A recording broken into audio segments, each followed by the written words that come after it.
Hi, everybody. My name's Kathy Focht, and I am the chair of the Iowa County Democrats, as well as a member of the Heart of Iowa Counties. Pleased you're all here this evening.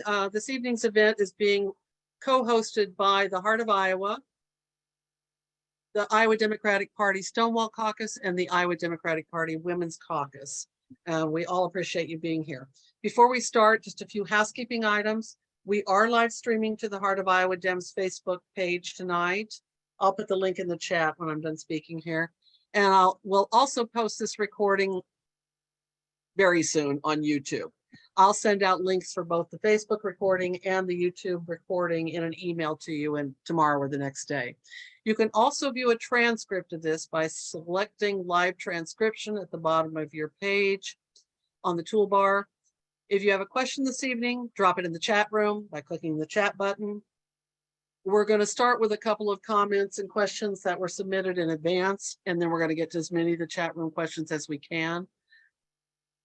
Also, feel free to drop any, if you have ideas for future forums for any one of the groups, please drop that in there for future Wednesdays or other nights of the month that they do theirs. I'm going to drop the Heart of Iowa Democrats email address in the chat room if you'd like to communicate with us about anything. I will ask the Stonewall Caucus and Women's Caucus to do the same thing. Now I'd like to introduce our moderators for this evening. We have CJ Peterson, who is the chair of the Stonewall Caucus, and L. Wyatt, who was the 2022 candidate for HD 91 and is also an exec at UPS. Take it away, CJ and L. Hi there. Thank you very much, Kathy, for that introduction. And again, I am the chair of the Iowa Democratic Party Stonewall Caucus. And what that means is I am the leader of a constituency group of LGBTQIA plus Iowans who happen to be members of the Democratic Party. So my role is essentially to elevate voices of our LGBTQIA plus community within the Democratic Party and ensure that those voices are heard and that the party is addressing the needs and the issues of those constituencies. So I am not by any means experienced or versed in all facets of the community, but as a member thereof, I do like to try to elevate the voices of people of color and trans folks who are especially under attack right now in the current political climate. So that's where we kind of came to the topic tonight, where we realized that in this month of Pride, the intersection of faith and the LGBTQIA plus community has been a struggle at times, and so wanted to bring together some folks who are people of faith like myself, and then also delve into some of the scientific tension or ways in which those two identities don't have to be in conflict with one another. So Al, I'll let you introduce yourself. You can do that far better than I can. So. Thanks, CJ. My name is L. Wyatt. I use the pronouns she, her. I'm currently in Marengo, Iowa. As Kathy had mentioned, I ran for House of Representatives for District number 91 this past midterm election. Unfortunately, did not win, and the person who did win is no one's favorite representative here in Iowa if you're in the LGBTQ community. So I do apologize for that. I have two children here. One's upstairs, the other one's at a birthday party. They're both teenage girls. So as we were talking before the meeting started, we joked, it's like, well, everyone wants to be in this meeting and everyone wants to be in attendance. I wanted to say everyone but my two daughters. I'm an account executive with UPS Airlines, and I'm often traveling around and visiting with customers in the Chicago market and beyond. And part of the reasons why I mention this is I don't bring up the fact that I'm transgender, and I should be proud. But as CJ had mentioned, also in this climate, sometimes it's best to hold that information skillfully to ourselves and just let people assume otherwise as the binary. So I'm really glad to be a part of this group. always have been, proud, visible member of the LGBTQ community.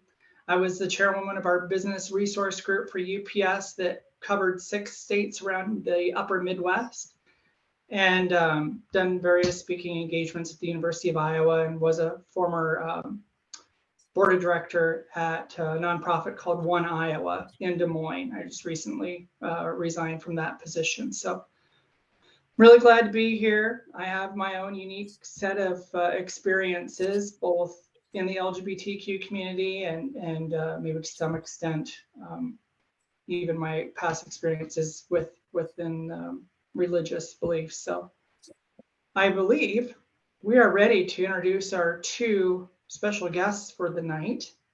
CJ, do you want to start yours first? Sure. And I do want to say one thing. So when I ran for state senate in 2020, I was the only out queer person that I knew of on the ballot in the state of Iowa that year, besides Liz Bennett, who was running for re-election in the House. And so 2022 was a year in which we had almost 10, I think. We had a lot of candidates, and it was, so I will say that, although the climate is shifting, people are becoming more brave and using our voices more. So, one of the ways that we do that is to run for office. So if you have any questions about that experience, I mean, Elle and I have obviously different experiences with this, but we both understand the struggles of running as rural Democrats. So, but anyway, so I'm going to go ahead and introduce our first speaker, or one of our panelists tonight. Born and raised in Des Moines, Iowa, Diana Wright is a proud North High Polar Bear graduate and holds a BS in zoology from Iowa State and a Doctor of Medicine from the University of Iowa. She's a trained endocrinologist by the University of Missouri, Columbia, and first became active in politics in Missouri, working on the campaign of Harriet Woods for U.S. Senate and on the Mondale Ferraro presidential campaign. So Diana and her spouse met in Missouri and then moved to Beloit, Wisconsin before returning to central Iowa. As an endocrinologist, she was involved in gender-affirming care, predominantly with adults, but toward the end of her career, started to care more for adolescents. And Diana's other vocation, which is kind of an interesting dynamic here, is as an Episcopal priest. And fun fact, Diana performed my wedding to my husband actually almost 2 years ago. After a 10-year hiatus from any formal religious affiliation in her 20s, she had made the decision to explore her faith and chose to become an Episcopalian, where she found that the faith was welcoming and embraced and accepted diversity. So that experience led her to feel called to the priesthood, where she now serves congregations in Carroll, Denison, and Harlan, where even though the parishes are more conservative ideologically than she is, she views it as a testament to the Episcopal Church and that they can all listen together and work together. Diana has currently been working with someone at the Episcopal Church in Boone, where she and her spouse were married in 2017 to help facilitate a group for LGBTQIA+ children and make their presence known in the community at large as an alternate voice to Christian nationalism. So Diana, thank you very much for being here. You are quite welcome. And I'm going to say as a disclaimer, I've never done a talk quite like this before. So I opted to do slides kind of more as a crutch for myself than anything else. So I'll kind of run through that, and I'm going to ask that perhaps if you have any questions, then put them in the chat or save them. And then I think when we're both done, both the speakers are done, we can open up things for questions. So here's hoping my screen share works. Are you seeing a rainbow screen? Yes. Yes, Okay. ma'am. Okay, so the title for the talk was Science and Faith at the Intersection of the LGBT Community. So I think religion and science have always been closely related, but in an uneasy relationship. There was a study, the Pew study in 2019, they interviewed a number of Muslims, Hindus, and Buddhists, not in this country, but in Indonesia, And they had, as you can see, slightly different views of science and religion. But among the individuals, there is as many different views on how science and religion came together or didn't, as there were between groups. It's kind of a fun fact. Back in 1919, there was a pioneering sexologist, Dr. Magnus Hirschfeld, who was Jewish, and he founded the first scientific institute for sexual studies in Berlin. He also was heavily into studying, non-binary genders, trans individuals. He went through the whole gamut, and he did so in a scientific way. And he was also a strong advocate for gay rights and thought perhaps in the Germany of his day, they'd be able to pass a gay rights bill. Well, from the get-go, it was a target of the Nazi Party, and the building and all the scientific research that he had gathered was destroyed in 1933 by the Deutsche Studentenschaft, and I hope I'm not murdering the German, or the German Student Union. So Christianity, the faith that I profess, it's never been monolithic in its view of science, or nor to its relationship to religion. When I was doing a pastoral residency at Methodist Hospital in Des Moines, talked to a Catholic priest who was doing a residency at the same time, and he said, as a science teacher himself, science explores what, where, when, and how, while faith and religion explore why. And for much of the history of Christianity, there really wasn't any difference between faith and science. Everything was purportedly related to God and a worldview that saw God as the ultimate force behind everything. Then during the Enlightenment, there was sort of the great divorce. And during that period of time, science and religion really separated in what I would call a contentious divorce. And I will point out that many of the framers of the Constitution and the Declaration of Independence were deists who basically believed, yeah, God created the world and then left us on our own. So very counter to what you hear from Christian nationalists. And I will also point out, at the time of the American Revolution, many people living in this country were religiously unaffiliated. In short, we were not then, and we are not now, a Christian nation. So I think you've heard a bit about me, but I was raised, I've always been in a Christian tradition. I was raised as a Methodist with a strong social justice component. And if anybody ever remembers the case of Tinker versus the Des Moines Board of Education, probably some of you do. The pastor at our church was Leonard Tinker, whose kids wore the black armbands to school and then subsequently ended up in the Supreme Court. I also went to the Disciples of Christ, once again, a strong social justice Christian tradition. Left religion altogether after high school, returned in my 30s when I finally decided maybe something was missing. And that was also the time when I was openly confronting my own sexual identity and, quote, came out of the closet. So I met my partner, now my spouse, and we've been together 40 years now. So we raised one child together, and because of the legal situation, I'm the only legal parent of that child. We finally decided several years after the laws changed in Iowa to get wed. And we were wed in an Episcopal church, in fact, the one right here in Boone. So when I trained as an endocrinologist, I also did some pediatrics at the time. And believe me, when you do pediatric endocrinology, you quickly learn gender is a complicated issue, biologically as well as socially. So as an endocrinologist, I sort of deal many times in the permutations of nature. Hormones and genetics lead to various expressions of gender. For instance, there's conditions called congenital adrenal hyperplasia, resistance to testosterone, Turner syndrome, which you may have heard of, or Klinefelter's, there's intersex. In short, biologically, hormonally, gender has a lot of factors that enter in.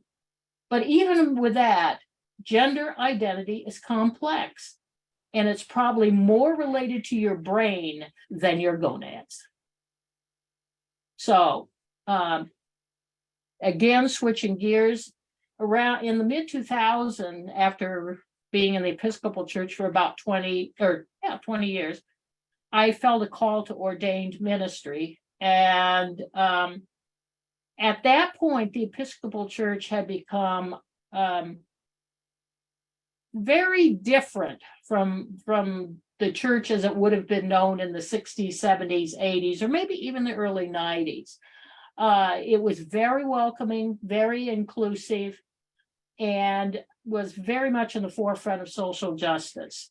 So I pursued and was ordained an Episcopal priest in 2013. So I don't know if you're aware, but Robin Williams, who was an Episcopalian, supposedly coined these things. And I think it holds for a lot of other, I'll call them the liberal or the mainline denominations of the Christian faith. In other words, you don't have to handle snakes.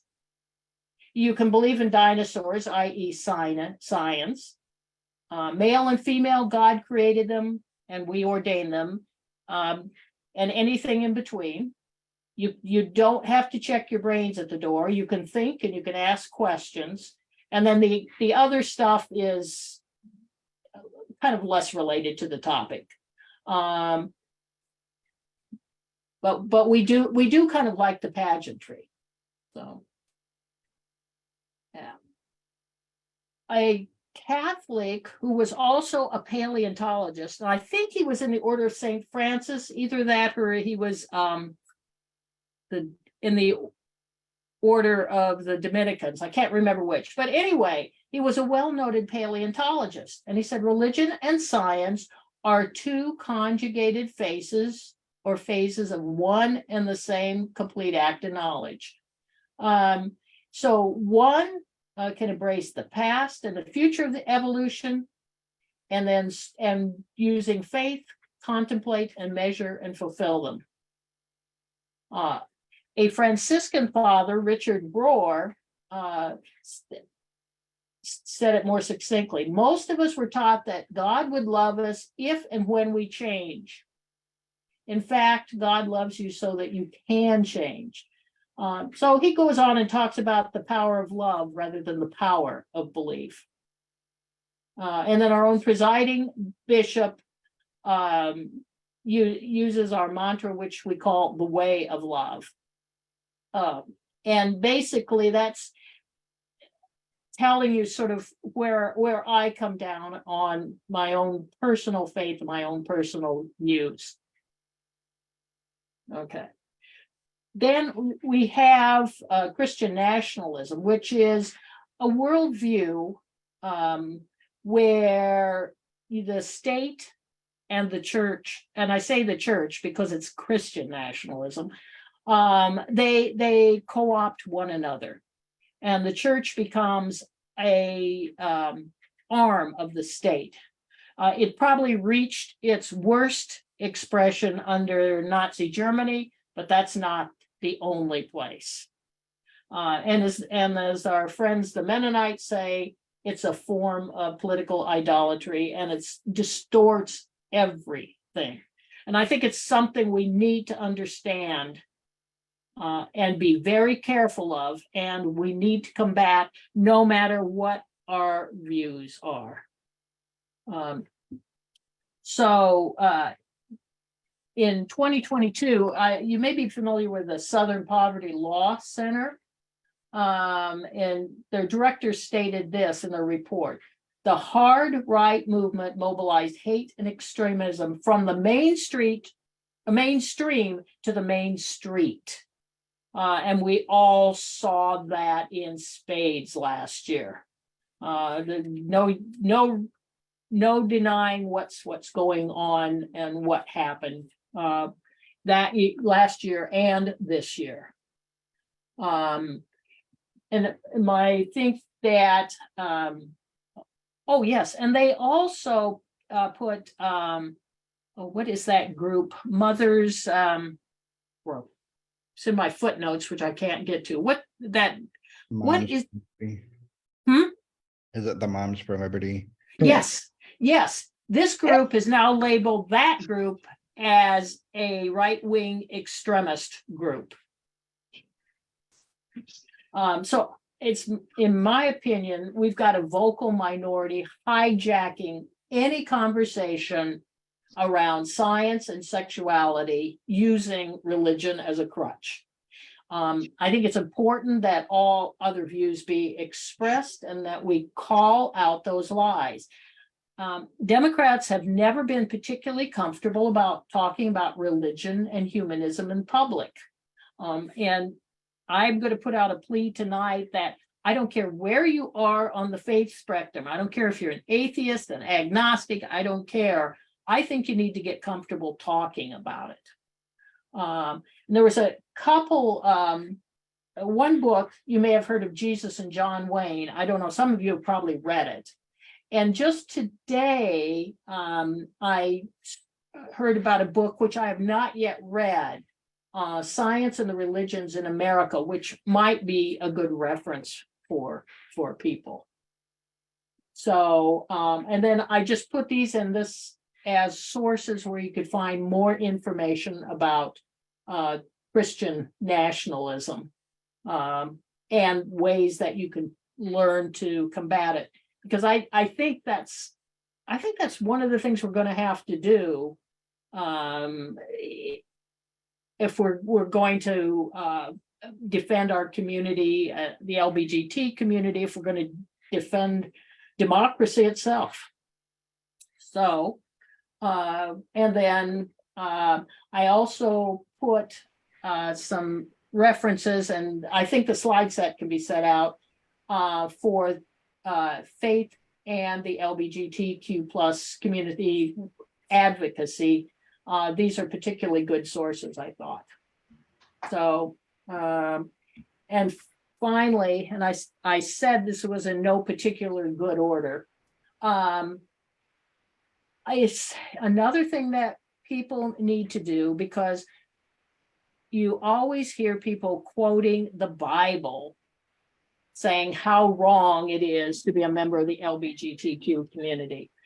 And the best recent article I found on that was, of all places, Amy Jill Levine is Jewish, but she is a particularly well-known scholar of Jesus, and Christianity, and she put out an excellent article discussing these particular passages. I think it's always well worth reading because we get so bloody tired of hearing about Sodom and Gomorrah and all that. And finally, to sort of end on a little bit of a happy note, I think one of the best gay love stories is in the Bible, and it's between David and his friend Jonathan. In short, don't let the fundamentalists and Christian nationalists hijack. There's other voices to be heard, and we need to be speaking them. Thank you. Thank you so much for that presentation. I really appreciate that. I'd never actually, I actually am now trying not to get too distracted by this article about the clobber passages, but I definitely encourage everyone to check those out. I will place that link in the chat as well. So, and if you have any questions for our speakers, please do drop those in the chat and we'll get to those at the end. But Elle, do you want to go ahead and introduce Kait? I will, and if you'll excuse me first, before I lose my train of thought, I had to add to what Diane was saying about hijacking. The other day, I posted a photo of the rainbow above my one-room schoolhouse, and I have a pride flag on it. And I said, look, even Mother Nature knows it's Pride Month, showing all of her rainbow colors. And I had a high school classmate comment saying, well, actually, the rainbow is a term from God saying, I will not drown you in my rains. And he cited a Genesis verse. And I paused and I said, thank you for your input. Everyone has a different interpretation of a rainbow. And I had several people ready to just lay into him with comments, and some started. And I decided I control the narrative on my Facebook page, not someone else. And so I simply just deleted the comment and went along with my life. There's other forums that people can use if they want to interpret what I see as to be of interest. So that was something I want to get off my chest before I lost my train of thought. So I would love, and I do love, the opportunity to introduce Dr. Kait Hutson. She is a practicing systemic psychotherapist in Iowa City, Iowa. She specializes in work with the LGBTQ community, individuals, relationships, and family systems. She has expertise in psychotherapy with queer and trans survivors of religious trauma, institutional change efforts, shame, and spiritual violence. Her area of academic research and dissertation work focuses on queer and trans experiences of religious trauma and shame, and developing effective practices in psychotherapy for addressing this complex form of trauma. I find this to be very interesting. Kait is a clinical fellow of AAMFT, and AAMFT approved supervisor candidate and a member of the AAMFT Queer and Trans Advocacy Network. She additionally has associate membership with the National Association of Social Workers. She holds a PhD in marriage and family therapy with a concentration in neuroscience and psychotherapy from Mount Mercy University. Kait is an adjunct professor at Mount Mercy, teaching graduate MFT, which I'm going to interpret to be male to female students. Her professional experience includes work in nonprofits, community and mental health settings, and private practice. She owns 2 practices in Iowa City, Elevated Psychotherapy and PLC, or I think Psychotherapy, and the LGBTQ Relationship Center of Iowa. With that, I'm really excited to turn this over to Kait, and it's all yours. Thank you, Elle. It's good to be with everyone. This is such an important topic. And when I found out that this was going to be what was on the docket, obviously I was very passionate about being a part of it, because this is definitely my area of practice and where I spend most of my time as a scholar and as a clinician. So queer and trans religious trauma is really at the heart of a lot of what we see in the legislation and policy work, and it really impacts people's mental health. So before we go anywhere else, because this is so important to me, I'm a very trauma-informed practitioner. We're not in a therapy session right now, I know, but I also know from experience and from research that there are likely several people that are in this conversation who, like me, have had religious trauma. And as a queer or a trans person, you live with those scars all the time. You walk around with them actively. And so this topic can be triggering or painful. And I want to make sure that we're honoring that too, because everyone's lived experience is different. For some people, talking about faith and leaning into religion is very healing and comforting. And that's wonderful. And for other people, it's really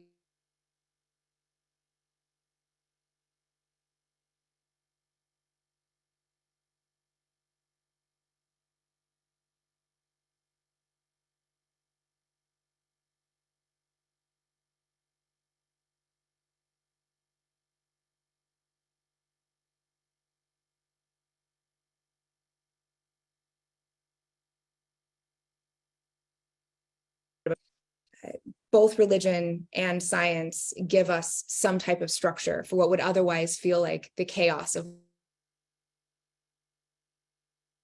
human concerns, like, you know, life, death, and what comes after. How do we make sense of tragedy and loss? And what does it look like to make meaning? And I think both science and religion offer us something in the way of that. So they're both deeply human things. They both get at our inherent need to understand or to make sense of. And I think zero-sum beliefs are something that we see a lot in politics. We see a lot of zero-sum beliefs in any political camp that you're in, and we can see how those can be dangerous. And so when we're looking at the intersection of religion or of faith and science, when we're talking about our community, the LGBTQ community, I think zero-sum beliefs can be existential threats and can be quite scary. So it's understandable why this can be a hard topic to talk about. That being said, yeah, it's more important to me to dialogue with you and to hear your questions. So I'm looking forward to those.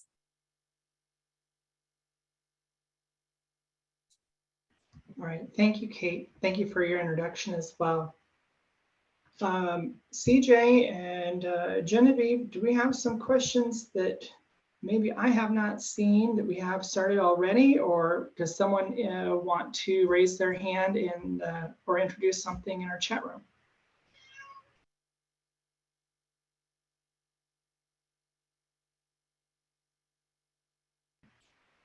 If there isn't one, oh, here we go.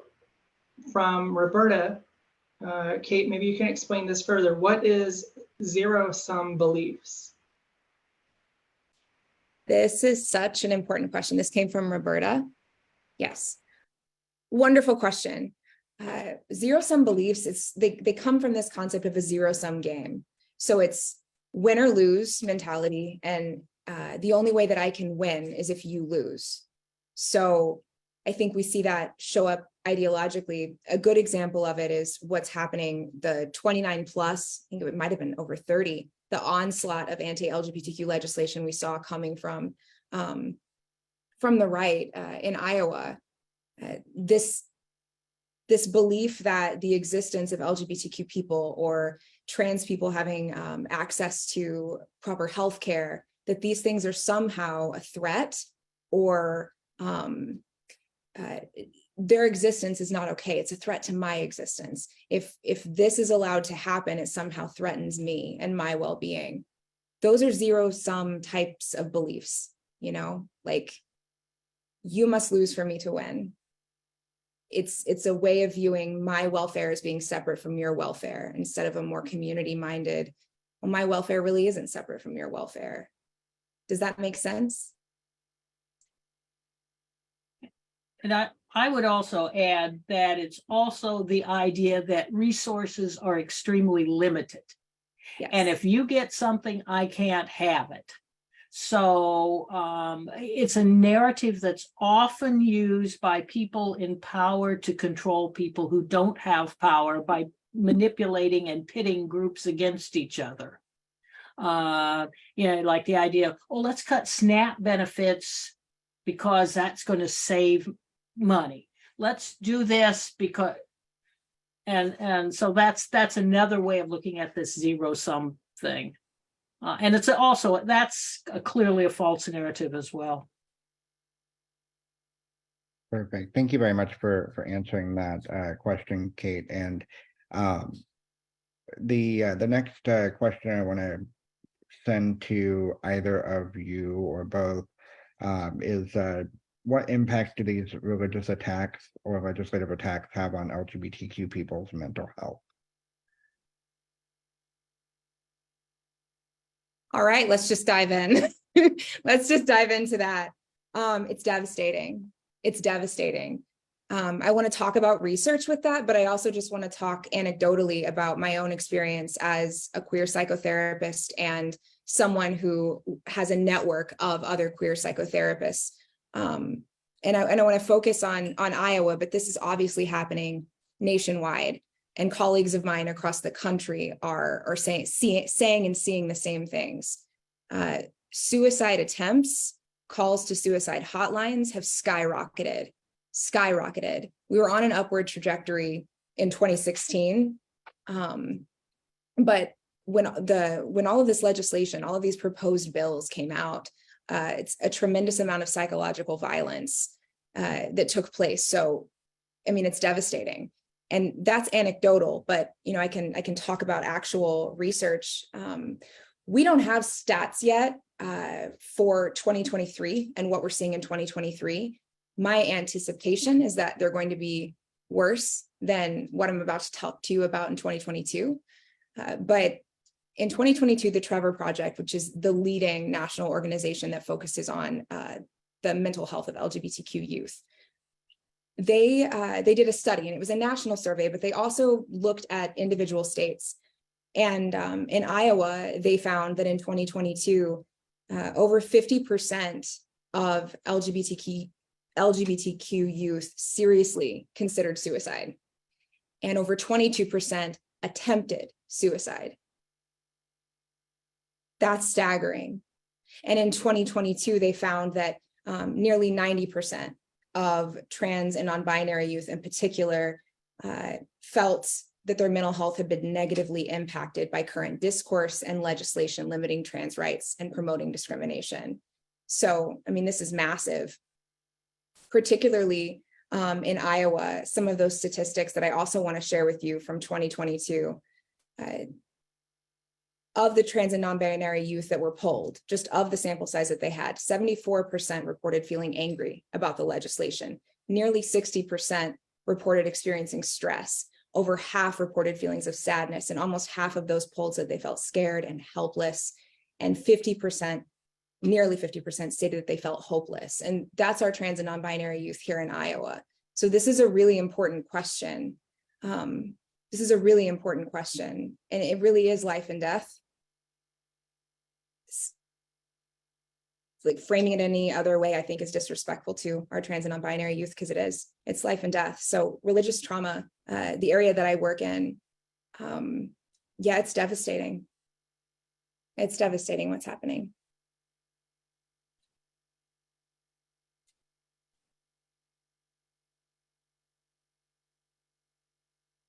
Great. Thank you very much for talking that through. I know we've been talking about mental health a lot lately, and it's been something that, advocates came to the Capitol multiple times through the session. And it's worth thinking about when we talk about, how often we as queer people are asked to justify our own existence, and it becomes exhausting. And especially, when in years past, Pride Month kind of felt like a time when we could be a little bit less guarded and feel as if we could go and spend time out at a Pride festival or what have you. And I have friends who who say, I don't know if it's really safe to go this year, because the stuff isn't just about the mental health. It actually puts physical puts the queer community in physical danger as well, because when political rhetoric becomes more radical, it actually pushes folks who are susceptible to radicalization to act on those impulses and that hatred. So the next question here is, what do legislators say when asked why are these things important to legislate? How do these issues impact Iowans? I'm not sure any of us have a great answer for that, but you take a stab at it if you like. They won't write me back. I've asked this. I've asked this many times. I've sent letters and emails and phone calls. When I've asked this, I have not gotten a response at all. But I think it's a valid question. And this is my opinion. So I'm not going to say I can cite all kinds of sources to back it up, but my opinion is it's part of the Christian nationalist agenda. And to do whatever they can to squelch our community and other communities. And as I say all the time, the most transparent governor in Iowa history never signals what she's really thinking. So, and there is another question here in the chat. Let's see. Someone asked whether we believe whether you believe that social media is helping or hurting tolerance. And maybe tolerance isn't really the benchmark we're going for at this point, but good question.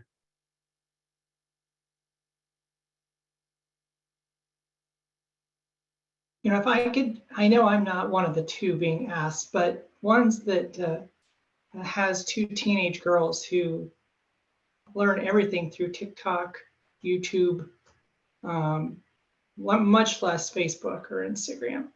I find it interesting. The other day they said, well, there's this great trending person who impersonates trans women and he's so funny. And I thought for a minute, I was like, is this a good thing or a bad thing? Are they ridiculing people who are transgender, or are they bringing more awareness of transgender issues? So I didn't even ask, I just let it roll. But I think with social media, that with our younger generations, they are much more informed and have so many more opportunities to form their own opinions independently of their parents because they have the resources to do so. And I compare that to myself, which I've shared the story many times, but the only way I knew about LGBTQ issues was a book that I found at my college library my freshman year. Up till then, there wasn't anything that I could find. So I definitely think it's a positive because it has greater impact on reaching much more of the world population through social media. But it can have its obviously negatives as well. So my opinion, I will turn it over to you. I think that on the one hand, there's lots more information out there than was available, when I was young. And that can be a good thing, but there's also a lot of disinformation. And social media tends to, using their algorithms, sort of eventually channel you to things that you like. So I fear if you may have a tendency to lean to the right, social media may direct you further and further and further that way and so forth. I don't think that's good. There was probably something to be said back in the day when we had 3 national channels and everybody watched the same news every night. I don't know. It's mixed. It's mixed, but I think there's a lot of really bad stuff that's out there on social media. What do you do? I don't have an answer, but we just don't have Walter Cronkite anymore. I think the answer to this, or the closest thing I think we approach to an answer to this, is both and that's not a very satisfying answer, I'm sure. I think as both Elle and Diana have highlighted, there's some really wonderful things about it. I think in terms of community organization and mobilization and advocacy, it's a tremendous tool, and it's been deeply helpful. For reasons cited already, sometimes it's not. I really like what CJ said about tolerance not being the benchmark. Yeah. And I think circling back to mental health, because I live in that circle. Oftentimes when I work with my clients, the subject of social media comes up, and sometimes it's so overwhelming that we talk about the need to literally, take steps back from it or not use it for a few days, because the onslaught of these messages about legislation can be so overwhelming and so anxiety inducing that it can worsen things like depression and, all of these sorts of things. So it takes a toll as well. living in silos, these things that Diana already spoke to. And I want to also circle back to another comment that CJ made that I thought was really important. You were talking about sort of everyone living with the effects of these legislation all the time. And I was thinking about how queer and trans people carry that in their bodies.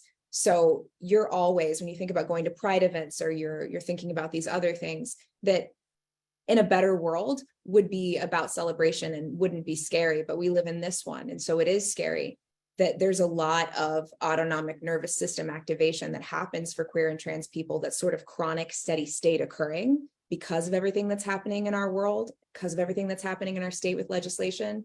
So sometimes people aren't even conscious that that's happening, but that's why we have so many health disparities, not just mental health disparities, but physical health disparities for marginalized populations. You're living with this chronic steady state anxiety and stressors and trauma preparedness. And I wanted to add that to what you had said about Pride Month, because I think it's a really important point. Yeah, and speaking as an endocrinologist, so the thing of the old fight or flight reflex, as they used to call it, but chronic stress keeps your stress hormones at a high level chronically. And it's not good for your body to have cortisol, adrenaline, and stuff going all the time. Some research I read at one point suggested that one of the reasons Black women have more problems with pregnancy is this chronic trauma and stress that's literally generational, and that they have to live with, and it makes pregnancy more difficult.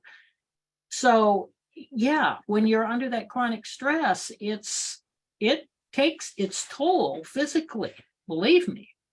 Yeah, and I like what you're saying, because you're highlighting these systemic factors for what we see with health studies and health information, and racism is a really important example of that. Like, often people will talk about race being like a risk factor for health, but race is not the risk factor, racism is. And when we talk about health disparities as it relates to queer and trans people and there being health disparities, when we talk about suicide rates being far higher among trans and non-binary youth, that's not because they are inherently mentally ill. There's nothing inherently mentally ill about queer, trans, non-binary people, but they live in a system that's disordered. They live in a system that creates phobias, which create the disparity in health. And that's, yeah. This is a great conversation. I see the in the chat, someone's asking about the polling. I'm going to take that question because I work in the political realm, and I probably can answer this, but there has been some polling on some of the legislation that passed through the session, and it's very closely divided in the state of Iowa. And one thing, this actually is a great segue to talk about, there is reason for hope, because our state in Iowa is we had the most split ticket voters of any other competitive state except for Vermont in the whole country. So we had 48.6% of Iowans actually voted for both Republicans and Democrats for statewide office. So there is hope there, and that kind of tracks with the idea of the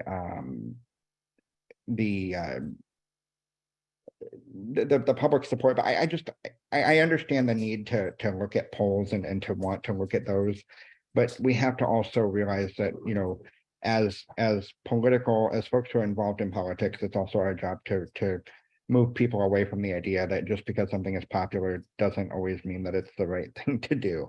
I mean, if you ask people in the middle of the 1960s, I mean, you could probably find a majority of the public in a snap poll that said that they thought it was okay to deny access to a swimming pool to certain people because of their race. And that doesn't mean that it was right. That just means that public sentiment needed to move. And so I think the polling is less important than I think the polling shows a very slight edge in favor of restricting gender affirming care for minors and what have you. But again, it's very, very closely divided. So I wouldn't worry too much about that. But I know that the Republicans are very good at messaging against this. They're very good at using hate as a vehicle to drive people.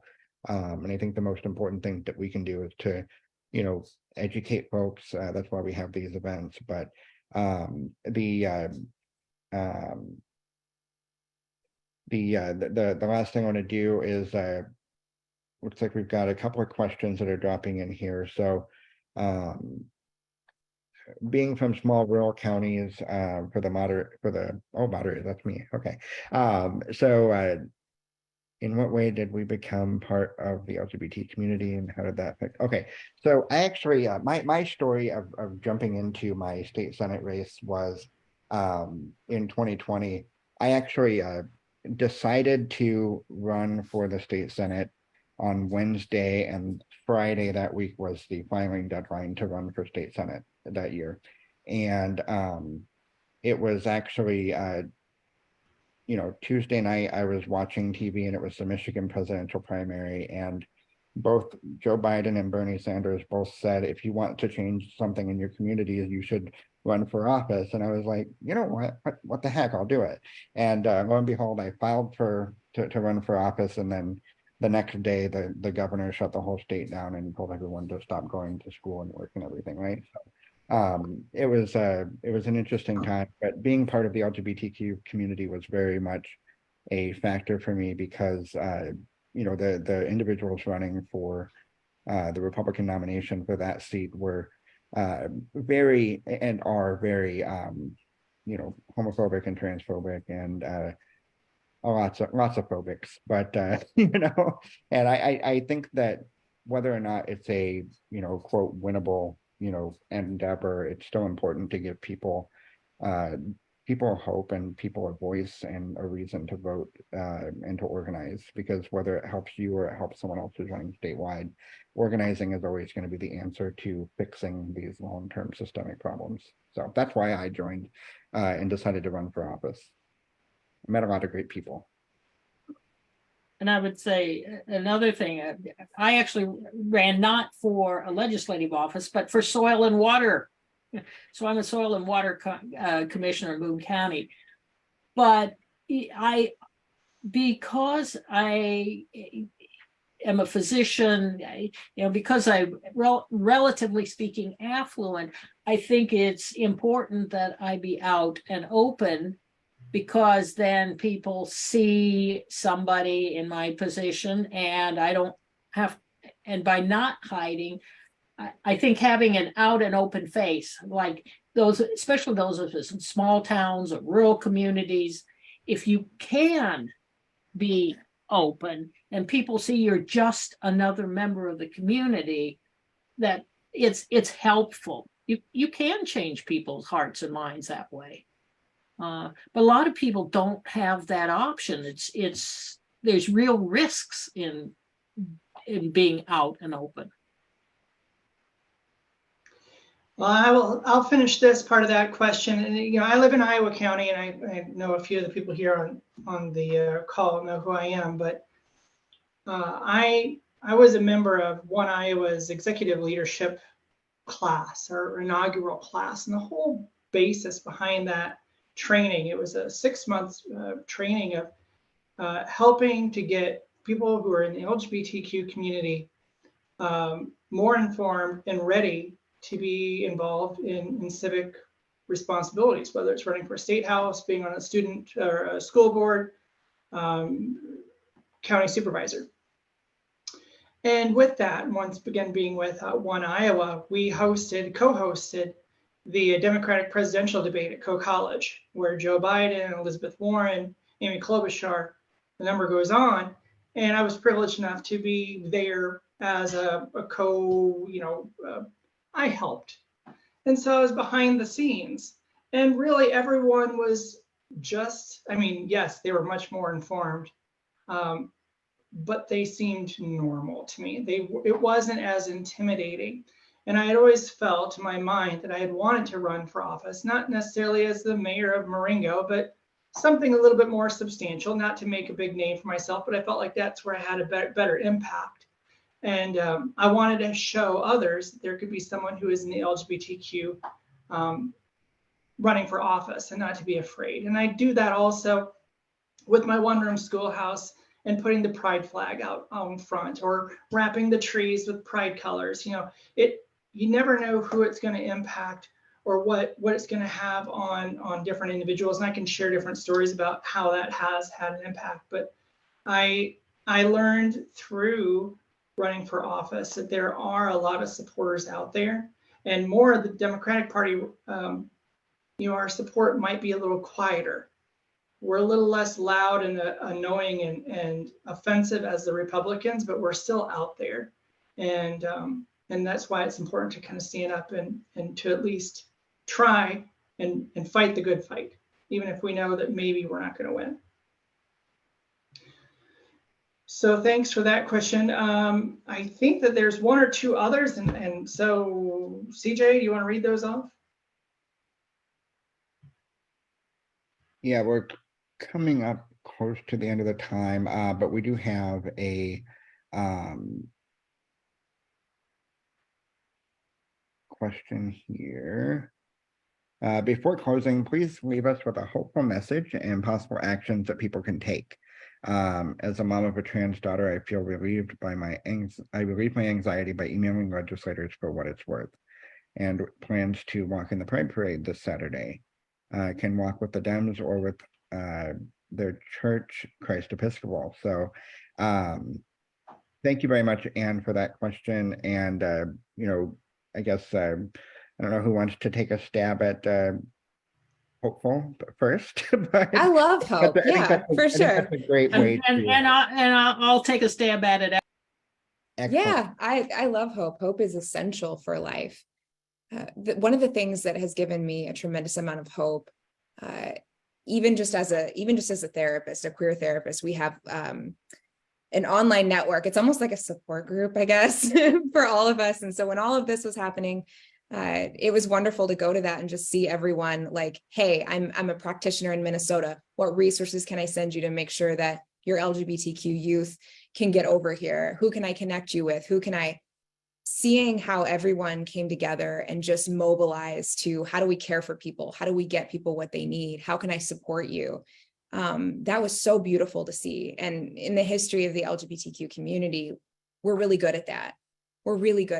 I think there's a social psychologist Levin, who developed this theory called the interdependence of fate. And I really love that. It's exactly what it sounds like. My fate is dependent on yours. And in the queer and trans community, the larger human race, but the queer and trans community, that's so true. And so keeping that in mind for one another, another little hope that it's going to start not seeming like hope, but like, bear with me because it is. One of the clients that I work with, who's an adolescent, went to the Capitol with a lot of people whenever the trans and sports bill, all of that was going on. And when they came back, we had a conversation and we talked about what going to the Capitol had taught them. And what they told me was that it was, quote, dangerous to hope. And I wrote it on a Post-it and I keep it with me all the time at work. And I talk about how, that Post-it reminds me of what it is that we're fighting for and what kind of world it is that we want to build, what kind of state that we want to build for our youth is a place where they can feel hope. And another client that I had who was feeling particularly hopeless whenever the whole Matt Walsh came and there was this really fabulous protest where, he did eventually speak, but not when he thought he was going to. They were able to have a successful protest, and a trans woman that I work with kind of walked past that protest and gave her so much hope. She was like, okay, people do care. Like, yeah, this gives me hope. People also feel like this is not okay and that what's happening is not okay. And so seeing the community come together and mobilize was so moving and powerful for her. So yeah, those are my little hope bits that I would share. And I would say I am seeing within the little faith communities I serve a willingness to take stronger steps to be more visible advocates, not to be hesitant, but seeing that seeing what's out there and saying, yeah, what asking the question, what can we do, or how can we be there? I was in Harlan a few weeks ago, and one of the people there said, we need to let people know that we may be the only, I don't want to say safe place, but we need to let people know there's alternates out there, and that we're there for them. So that's still going to translate into something more concrete. But the fact they're vocalizing it and saying we need to step up more, that gives me hope. And they feel called to do so because, in their case, because of their faith. So whatever it takes. I love that, Diana, whatever it takes. And I see in the chat, it's very heartening to see everyone kind of pointing out that they're going to be at their local Pride Parade. And my nugget of hope is that, it makes me feel hopeful that even though my governor probably hates me, my president does not. And so we take what we can get in this economy, right? And so that's where we can kind of take hope and take some pride in where we've come and how we've progressed as a society, while also recognizing that backlash is an inevitable feature of social progress. So and I see Karen dropped in Iowa City Pride event, and then of course yes, we want to make sure we thank Kait and Diana for participating. I think this was an excellent speaker series. This is just something a little bit different, and a lot of great information, and I hope that everyone who attended got something out of this. Elle, do you have anything else before we throw it back to Kathy? Or No, I joked because there were words that I think Kait used and Diana used that I had never heard of before. So I feel just a little bit more knowledgeable and dumber at the same time.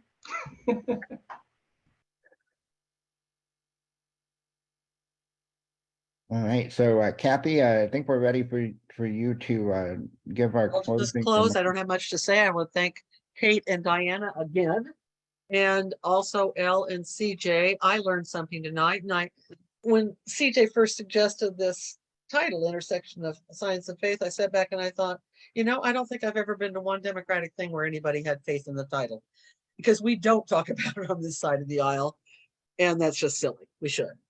So I'm glad we did. Must. It's not, Yes. not we should. We must. I agree. So maybe this is a start to that. I'll just remind everybody that this recording will be on Facebook after we're done recording, and I will also get the link on YouTube, and I'll send you both. Everybody that signed up for this event, whether they were here tonight or not, will get those links. And please share them with your friends. I think this will be well worth them listening to. Also, I will make sure you get the chat room so you can see the links there, and I will put the links that Diana had in her presentation. I will put in the email that comes with the links, so you'll have those also. I think that's it for tonight. And Heart of Iowa, I'm not sure we're doing one in July or not. It's getting to be vacation time, but you'll get an email if we are doing a forum in July. I'm sure the Women's Caucus is doing something. CJ, is the Stonewall Caucus doing anything in July? Oh gosh, July is a long way away, right? Okay. You'll hear from him if you do. Anyway, thanks for the continued support of this series. We really appreciate it. And right now, I'll just say goodnight.